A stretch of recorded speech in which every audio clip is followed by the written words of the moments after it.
বেসরকারি বিদ্যুৎ কেন্দ্রগুলোকে বসিয়ে রেখে টাকা দেওয়ার জন্য গ্রাহক পর্যায়ে দাম বাড়ানো হচ্ছে, এই মন্তব্য করেছেন সংসদের বিরোধী দলীয় নেতা জিএম কাদের। দ্বাদশ সংসদের দ্বিতীয় অধিবেশনের সমাপনী দিনের বক্তব্যে এ মন্তব্য করেন তিনি। জিএম কাদের বলেন, চাহিদার চেয়ে 10,000 মেগাওয়াট বেশি উৎপাদনের সক্ষমতা আছে, তবুও লোডশেডিং হচ্ছে। বিদ্যুৎ খাত উন্নত করার অনেক উদ্যোগ নেওয়া হয়েছে। 1, 2, 3 ঢাকায় জমি জিতে নিন 100% ক্যাশব্যাক সহ 20 কোটি টাকার পুরস্কার।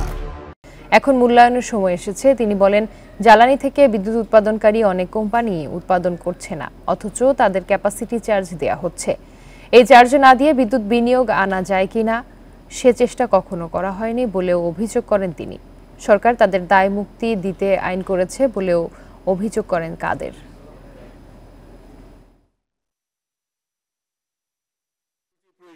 নীতি তৈরি করা হচ্ছে নির্দিষ্ট কোনো দুর্নীতি করতে, দুর্নীতি ধরা পড়লেও তাদের বিচার হচ্ছে না।